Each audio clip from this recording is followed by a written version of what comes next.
Ele não tinha carisma e era feio. Não publicou obras sobre sociologia aplicada ao Brasil ou pronunciou discursos memoráveis. Eurico Gaspar Dutra, contudo, esteve longe de ser medíocre, como militar, como presidente, como político ativo, até o fim de sua longa vida. Era de direita, conservador, sem importar modelos, um conservadorismo dos valores brasileiros. Em 1945, militares, políticos e a maior parte da mídia tinham uma ideia fixa: se livrar de Getúlio. Porém, o estancieiro seguia popular. Dutra foi encarregado de depô-lo, conversa reservada. Não se sabe que argumentos usou, mas conseguiu que o caudilho tomasse o rumo do alto exílio em São Borja e lograria logo depois que pedisse votos a ele, Dutra, para presidente. Votos essenciais para sua vitória. Em questão de meses, se tornariam desafetos e assim permaneceriam campos opostos.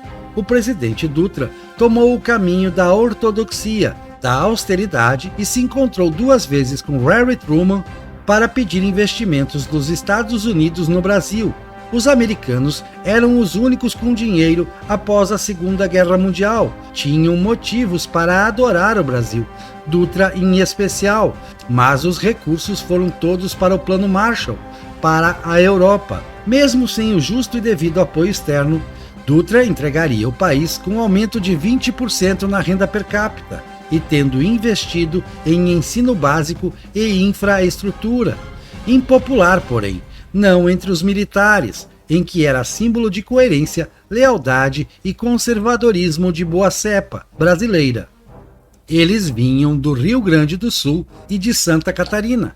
Descendiam de imigrantes italianos, alemães e poloneses que tinham recebido minifúndios, tido muitos filhos e, assim, não conseguiram legar a cada um deles um pedaço de chão de dimensões viáveis. Foram atraídos ao sudoeste do Paraná, inicialmente pelo exército, preocupado em povoar com brasileiros terras consideradas argentinas até o século XIX, ganhas para nós por mediação americana, mas isso não era garantia sem efetiva ocupação.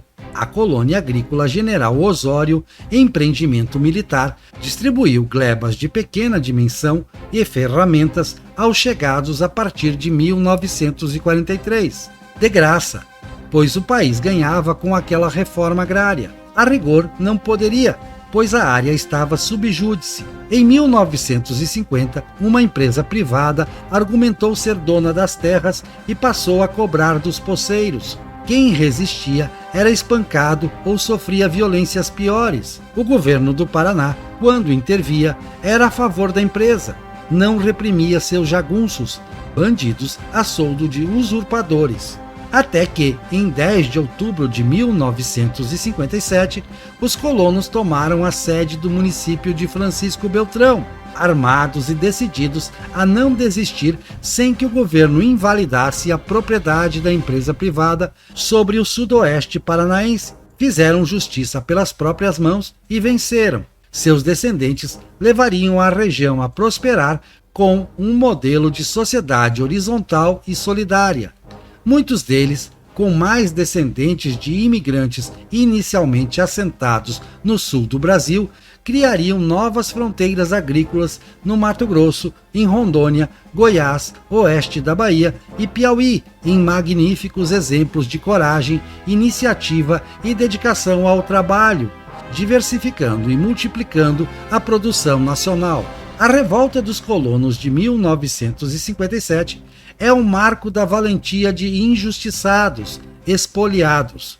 A questão judicial envolvendo a propriedade do sudoeste do Paraná já completou 100 anos de tramitação no judiciário brasileiro sem sentença definitiva. Não há contraste mais gritante e recorrente no Brasil do que entre gente que quer trabalhar e produzir de um lado e insegurança jurídica de outro, pois o Estado que tarda falha. Em 1919, a Ford montou o primeiro automóvel no Brasil. As peças eram importadas. Somente em 1955 seria fundido o primeiro motor de caminhão pela Nacional Sofunge. para equipar veículo montado pela Mercedes-Benz. Em 1957, a Volkswagen inaugura a fábrica de São Bernardo do Campo, produzindo a Kombi com 50% das peças feitas aqui. As últimas conquistas deveram algo ao protecionismo, pois a importação de automóveis montados foi proibida em 1953 e metas de nacionalização dos componentes impostas às montadoras instaladas. Somos apaixonados por veículos automotores e fabricá-los é o símbolo máximo do que conhecemos por indústria? Sim, mas essa paixão e esse símbolo são globalmente compartilhados e não temos a liderança histórica dos Estados Unidos, superados recentemente pela China, as conquistas tecnológicas de Japão e Coreia do Sul ou o charme das marcas europeias de carros e caminhões. Vendo o copo meio cheio, a exportação de veículos chegou a ter grande relevância em nossa balança comercial e ainda nos destacamos no embarque de ônibus para fora.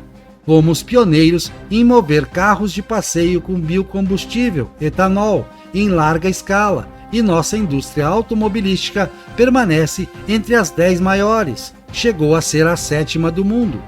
Os veículos automotores tornaram possível acessar a maior parte do território nacional, sucedendo o boi, o cavalo e a mula no esforço de integração entre os brasileiros. Em alguns casos, acabaram por inviabilizar algumas ferrovias, que perderam escala com a concorrência. Mas dizer que optamos pelo modelo rodoviário em prejuízo do ferroviário é exagero. A má gestão por décadas de nossos trens não é culpa do automóvel ou do caminhão. A história das formas de ir e vir no Brasil é deveras rica. Nela, nada é tão vistoso quanto a trajetória dos automotores, saga presente na memória do brasileiro. Não existe capitalismo. O ismo aí é por conta de quem critica a propriedade privada de capital, que por sua vez é dinheiro ou bens mensuráveis em dinheiro ou capacidade de produzir outros bens. Existe capital, portanto.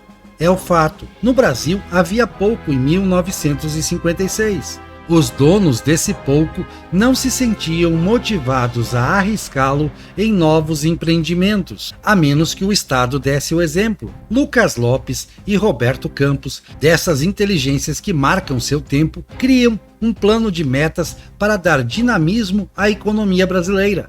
Botar o capital, público, privado, estrangeiro, captado no mercado de títulos, a trabalhar, a mudar o quadro de infraestrutura pouca, indústria limitada, urbanização acanhada, capacidade energética aquém do necessário. Estavam sob as ordens do novo presidente, Juscelino Kubitschek, que endossou e tirou do papel as 36 metas da dupla em que confiava. Pena que, contra o conselho de Lopes e Campos, incluiu o que chamou meta-síntese, a construção de Brasília para sediar a capital. Criou-se uma cidade pouquíssimo adensada, multiplicando o custo de vida dos moradores e os custos gerais de manutenção, feita de caixotes repetitivos em concreto armado, feios. O visual é russo-soviético, não necessariamente socialista, e alguns palácios de inspiração futurista de Niemeyer, há quem aprecie. O pior de Brasília nem é isso. É o isolar a burocracia paquiderme brasileira numa lonjura exclusivamente dedicada ao exercício de inteligência aplicada à gestão por servidores públicos. Uma ideia pouco inteligente, convenha-se. JK, como era chamado o presidente, fez bem a parte das metas de Lopes e Campos. Crescimento de 80% na produção industrial em 5 anos. Atração efetiva de capital externo, abundante no período, mas também seduzido pelo projeto de modernização do Brasil, e 8% de incremento médio anual do PIB. A malha viária foi expandida, porém mais na direção de Brasília e sem pavimentação. O Nordeste permanecia isolado do Sul, problema somente resolvido em 1963. Goste-se ou não de JK, bom médico e obstinado conquistador, Essa parte está aqui no canal em detalhes. Assista. O plano de metas foi um acerto. Faltaria dar continuidade. À frente dos negócios da família, aquele moço de São Borja estava a multiplicar o patrimônio enquanto passava os dias a conversar com um vizinho que lhe substituía o pai, perdido em 1943. O nome do vizinho, Getúlio Dornelles Vargas, que investiu parte dos 5 anos de recolhimento em sua fazenda a instruir o jovem que tanto apreciava e torcia o sucedesse, João Goulart. Quando Jango, como era também conhecido, se tornou presidente em 1961, era o homem mais rico entre os guindados ao posto desde a proclamação da República, superando Rodrigues Alves. Não era intelectual, nem nutria fé ideológica em sentido estrito. Sabia ouvir, de Walter Moreira Salles a Leonel Brizola, seu cunhado jacobino, passando por John Fitzgerald Kennedy, a quem admirava. Jango era comunista e estava decidido a abolir a propriedade privada e as liberdades públicas no Brasil? Talvez. Nunca se saberá. Um homem é suas lacunas e, em grande parte, acaba aceitando o que julgam que ele o seja, pois a opinião dos outros preenche esses vazios. De como isso foi dar no discurso de ruptura da Central do Brasil, de 13 de março de 1964, é um filme adivinhado de véspera para o governante de uma nau, ora sem rumo, ora no rumo do abismo. Não foram os tanques que colocaram João Goulart num avião para o Uruguai. Foram as marchas da família com Deus pela liberdade, que tomaram as ruas de pequenos e grandes centros, expressando valores majoritários aos brasileiros desse tempo. De como isso foi dar em 21 anos de generais presidentes, foi um filme dirigido pelas circunstâncias, aberto pela cisão entre conservadorismo-liberalismo e sindicalismo amarelo-trabalhismo, cisão que deixou um grande vazio, ocupado na academia e nos meios descolados, aí sim, pelos ideais vermelhos. Foram muitos os amigos e pupilos de Getúlio que seguiram o caminho da moderação, da conciliação. João Goulart, infelizmente, não foi um deles, e o Brasil se fez um país marcadamente cindido, o que permanece. O Brasil quase não tem carvão mineral, demorou a explorar petróleo e a instalar sua primeira usina nuclear, mas suas águas são muitas. Elas permitiram o povoamento das imensidões interiores por gado e por homens. Com o advento da eletricidade, encontraram nova utilidade, a geração de energia elétrica. Os números são vertiginosos. Do início de funcionamento da usina Fontes Velha, em 1908, com 15 megawatts de capacidade instalada, aos 108.650 megawatts de eletricidade de fontes hidráulicas de 2021, a saga das hidrelétricas no Brasil foi épica. A capacidade de geração efetiva dobrou entre 1920 e 1930. Aumentou 50% entre 1930 e 1940.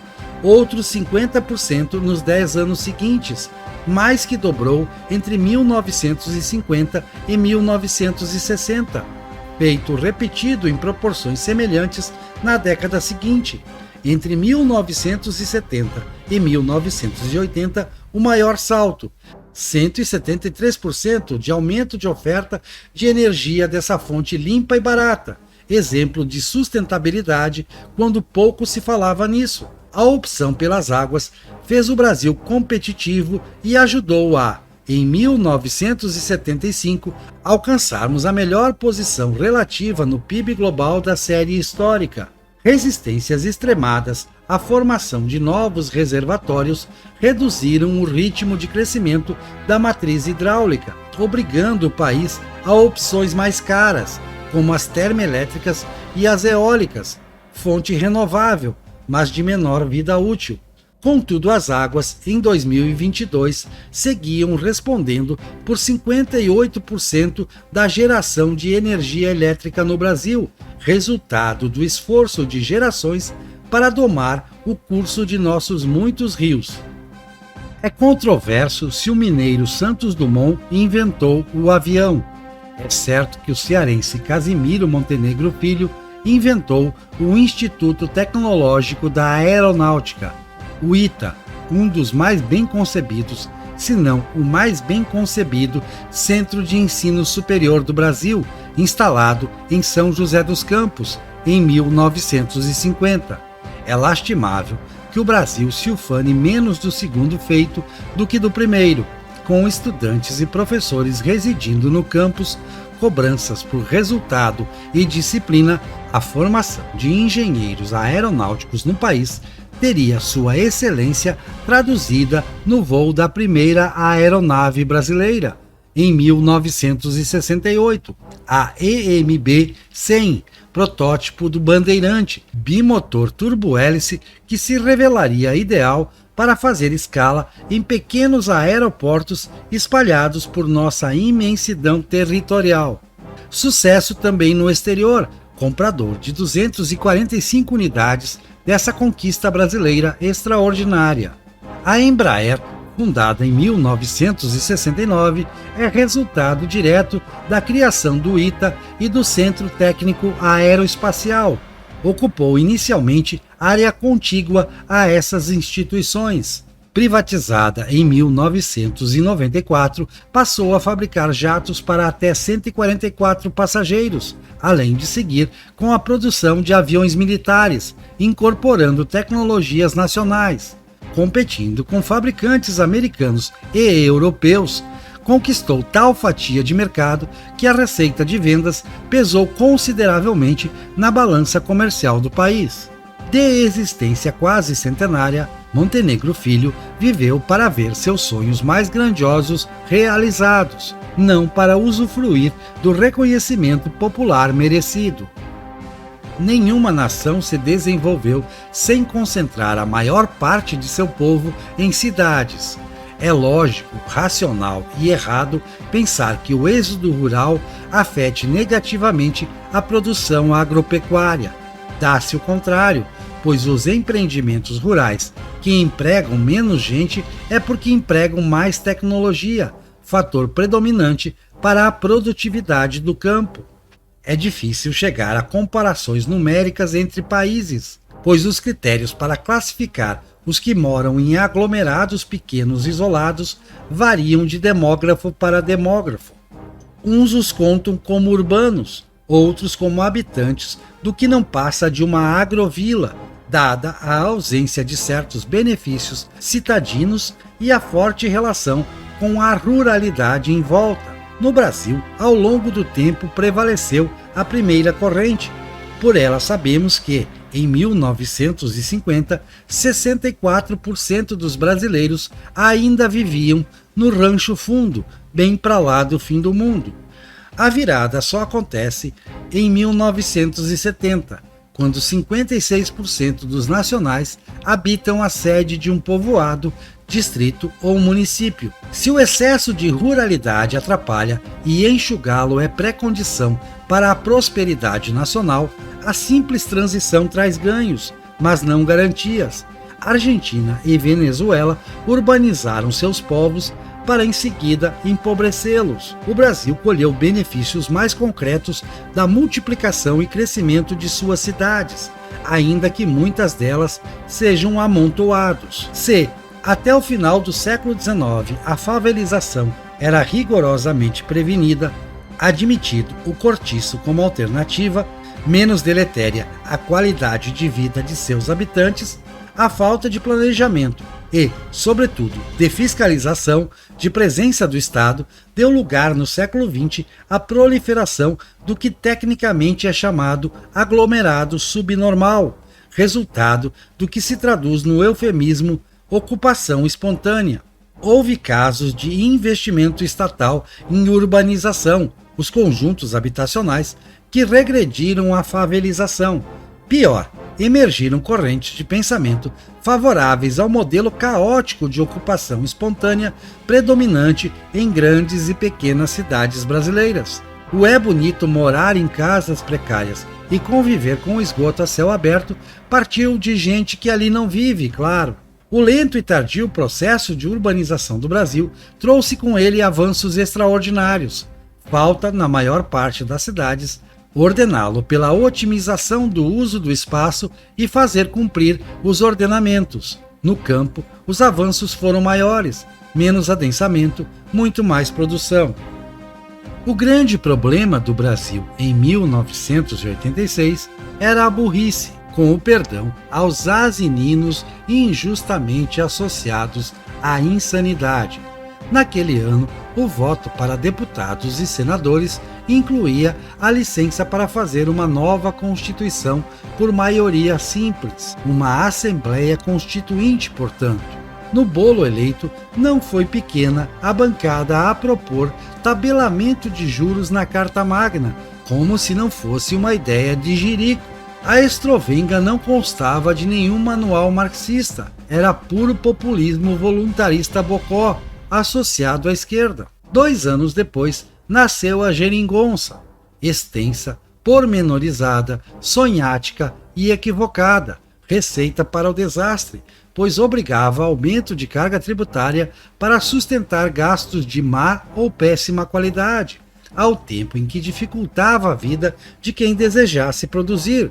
Centralista e paternalista, concentrou na União a arrecadação de tributos, determinando generosas transferências a estados e municípios, obrigados em contrapartida a admitir apenas por concurso público encarregados das funções mais simples, muitas delas transitórias, garantindo estabilidade ao Barnabé para o resto de seus dias, sem a possibilidade de cobrá-lo por resultados ou realocá-lo.